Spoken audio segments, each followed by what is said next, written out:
Габрев е на градинката пред църквата Устата на истината.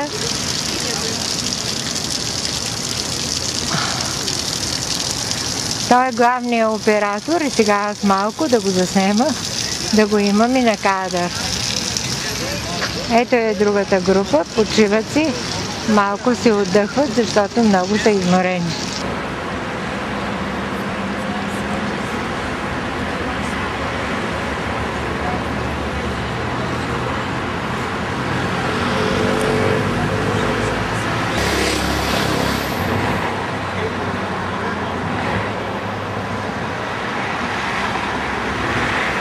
Доколкото си спомням, още в древността Рим е започнало застрояването му върху 7 хълма и правя някаква аналогия с тепетата в Пловдив.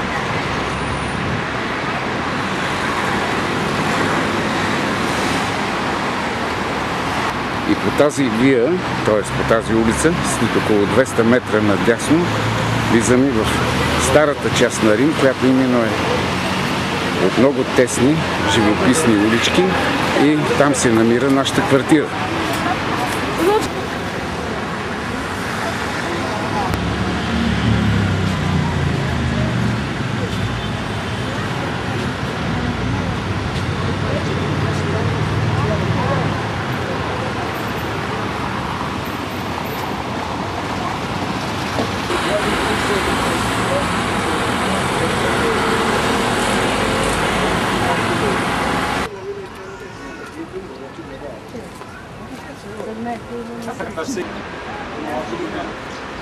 Ние още да влизахме. Виждате къде са палмите и цветята на покрива.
Uma possibilità di base generativa a parte di qua e quindi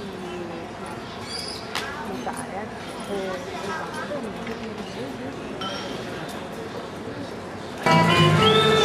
Нашия апартамент е тук на 10 крачки от мястото, от което снимам. Утре ще ви покажа точно входа.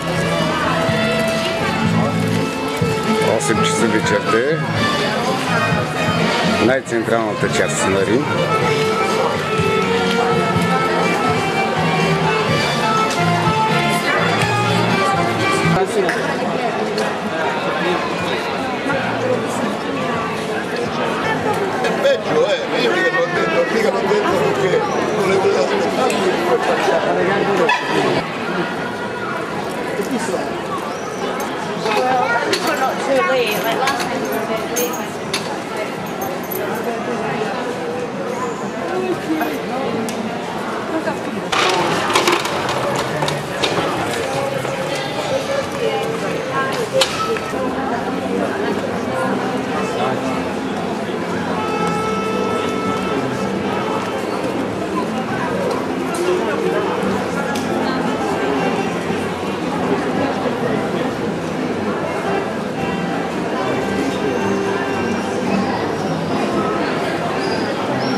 същия този площад се намира и един паметник на Джордано Бруно.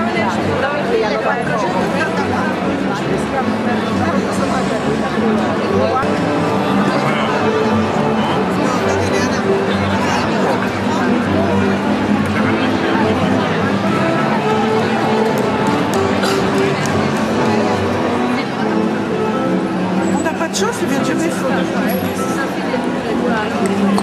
Faudra andarci.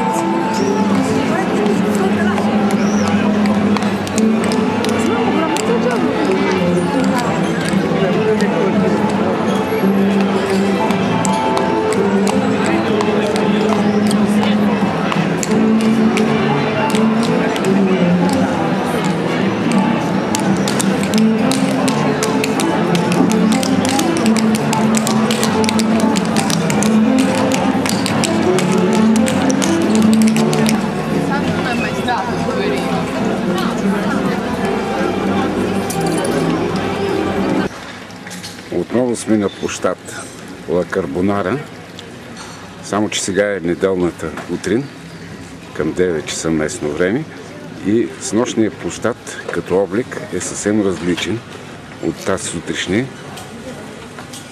Сега всичко е павилиони, сергии, зеленчуци, плодове и най-различни стоки, които граничат с нашето понятие за битак.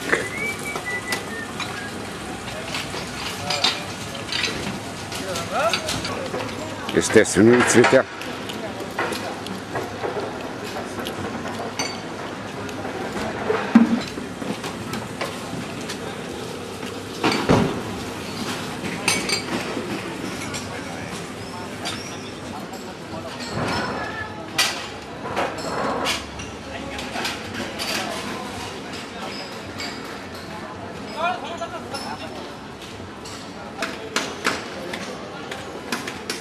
Отново Джордано Бруно.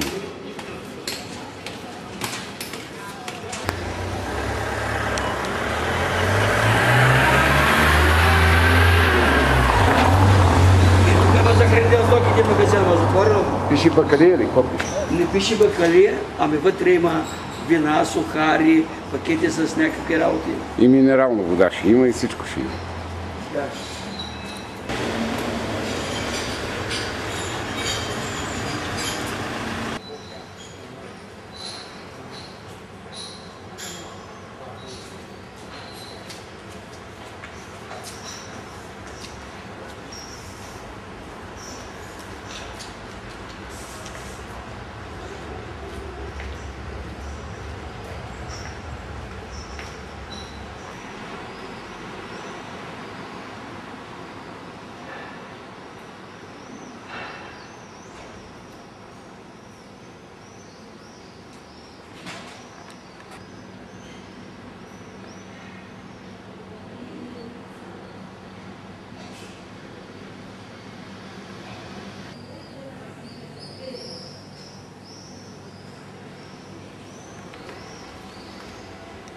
Hi.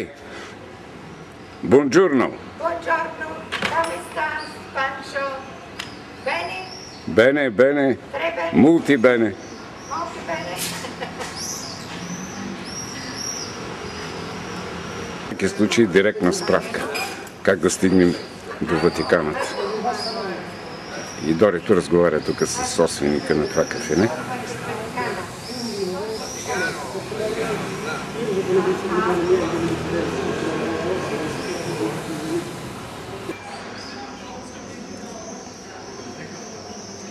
Ето и останалата част от нашата група.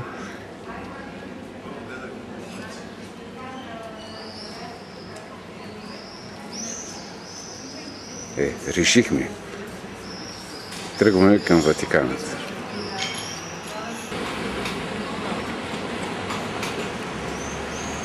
Търсим откъде да купим билети за някакъв рейс или трамвай, за да стигнем до Ватикана.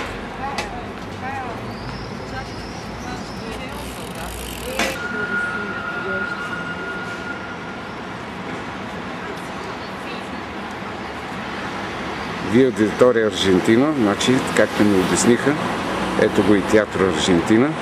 Това е ориентира от тук някъде е наблизо спирката откъдето трябва да вземем рейс, за да стигнем до Ватикана. А тук са някакви останки от форума, където Цицерон е проявявал ораторското си изкуство.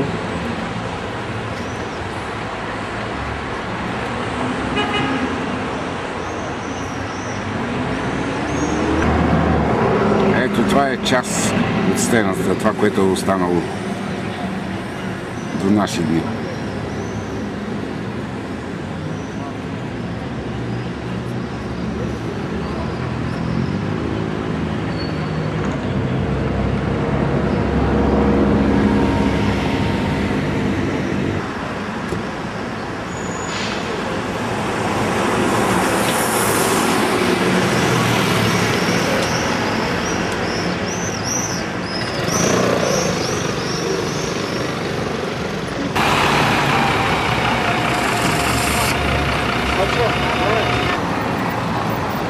Че съвсем точно се ориентирахме и вървим към Ватиканът.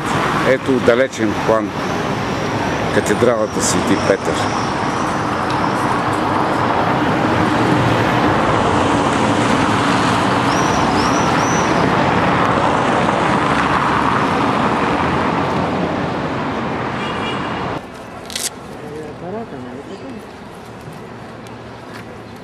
Анчо, ще ме хванеш ли, че извадиш шапката?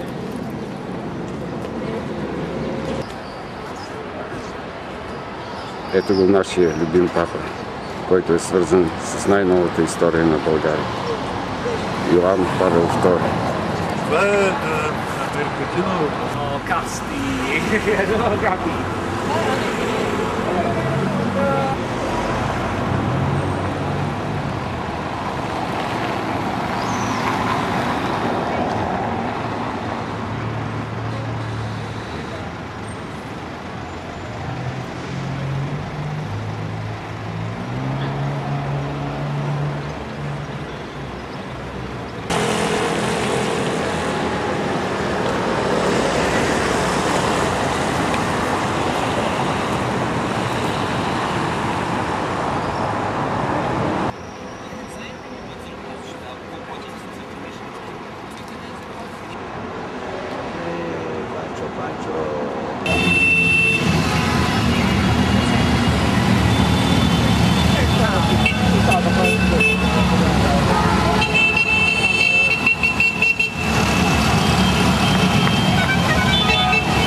Парад на ретроавтомобили. Това са някакви Ретроавтомобили.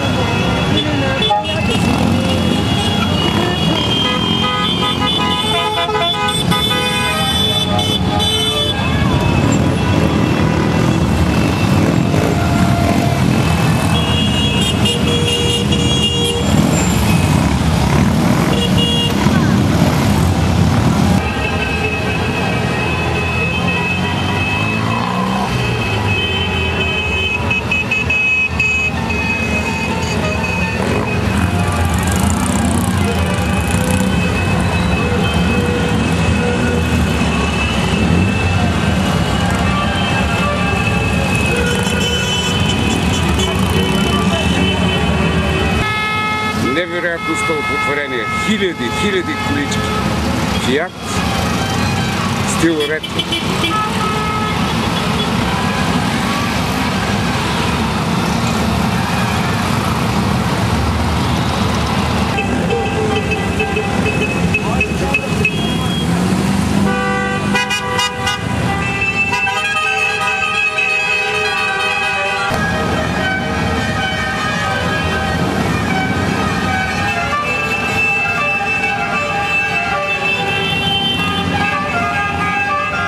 Площада Свети Петър, където два пъти в годината, на Великден и на Коледа, папата отправя своето послание към целия християнски свят.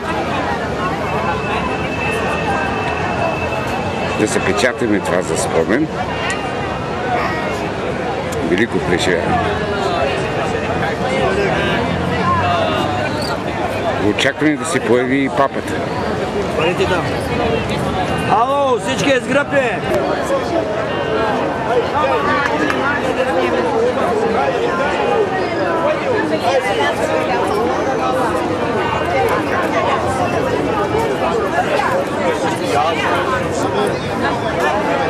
Ватиканът, най-малката държава в света, само 4 квадратни километра. Но всъщност тази държава се оформя с граници примерно 500 на 400 квадратни метра или малко повече, но в справочниците е посочено, че е 4 квадратни километра. Но всъщност тук ние сме прикосили нещо като граница между Италия и Ватикана. Границата е отворена именно тук, пред фасадата на храма Свети Петър и площада, а в останалата част държавичката Ватикан е оградена с зидове, които от тук не се виждат. Ето и колонадата.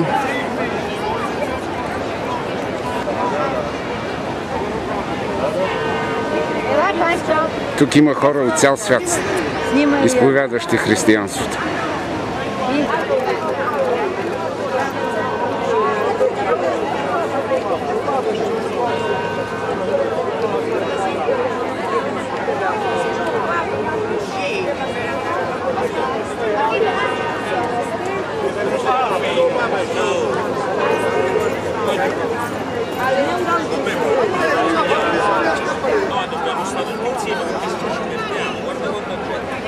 Ватиканът като държава е получила независимост през 1929 година. Тук всъщност е средището на Светия Синод, олицетворение на християнската вяра и на католическата църква, естествено.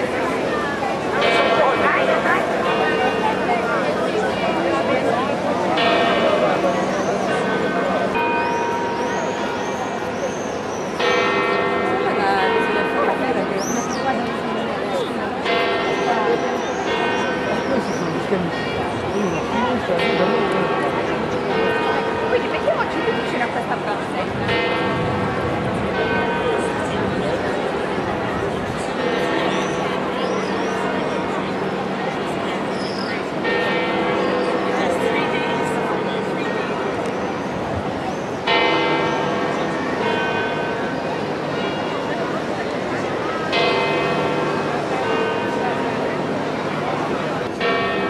Центро La Colomado.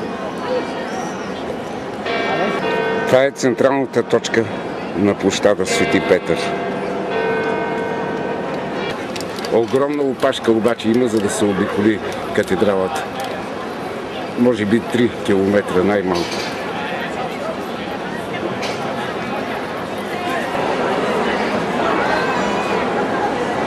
Катедралата Свети Петър е най-големия католически храм на света.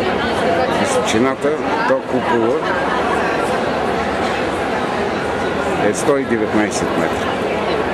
Строителството започва през 7 век от новата ера в чест на свети мъченик Петър.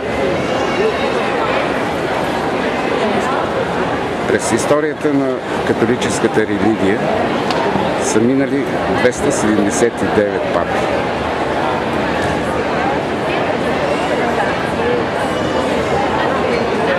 В най-новата история България е свързана с една изключително некоректна намеса на политически интриги, свързани с покушението срещу папа Йоан Павел II.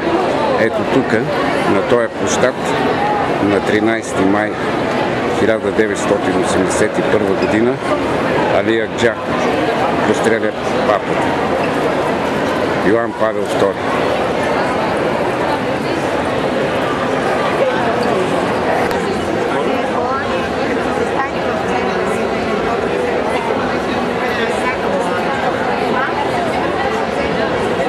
Множество, което очаква появата на папата на балкона на храма. Това обикновено става в 12 часа на обяд. И това многолюдно хилядно множество очаква неговата поява.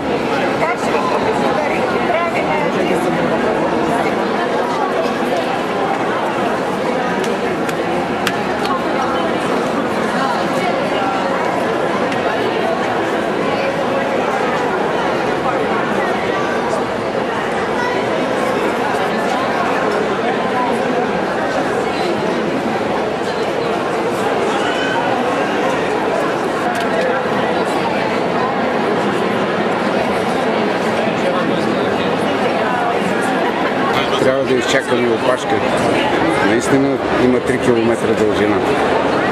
Това започва от лявата част на площада на входа и се придвижва към самата катедрала, обикаля и се издвижва от другия край.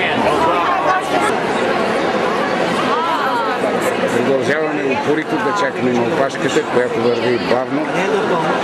Вече 1 час близо как вървим пред колоните.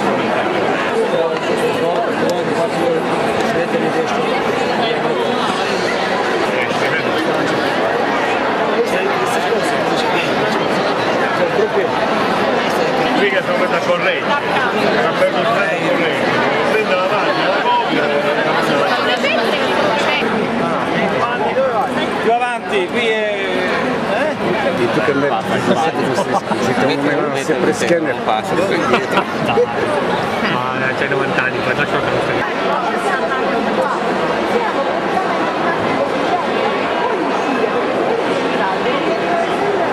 След час и половина минаване през прехода с проверки на скенер и така нататък, най-накрая вече сме в самия двор. По-точно непосредствена близост с катедралата Свети Петър.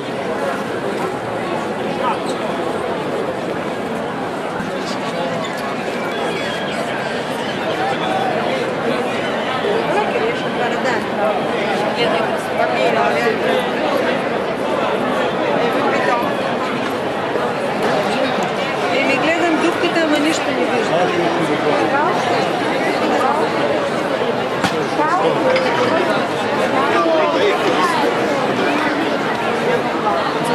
Предание докато стигнем до това.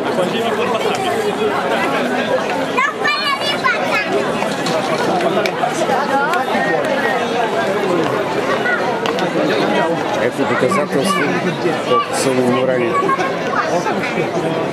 Битка и това.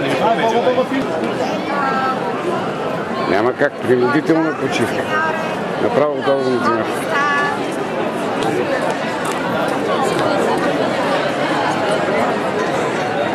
Очакваме папата да се появи след 10 минути.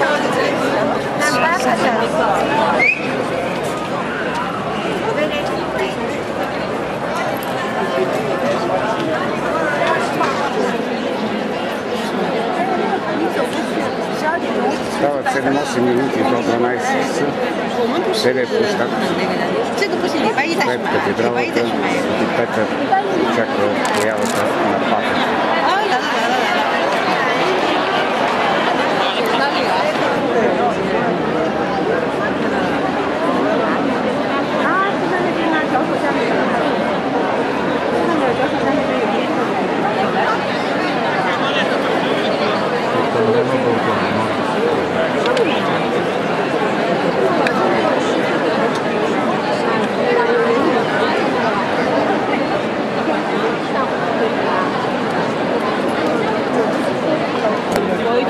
Карта няма. Големия монитор. Ето, гледайте монитор.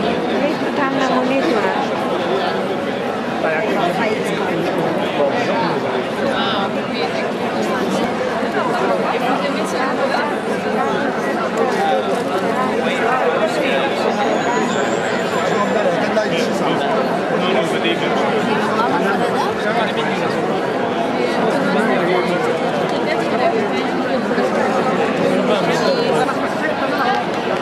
И пак ще види отново надолу. Няма ли да може да видиш там?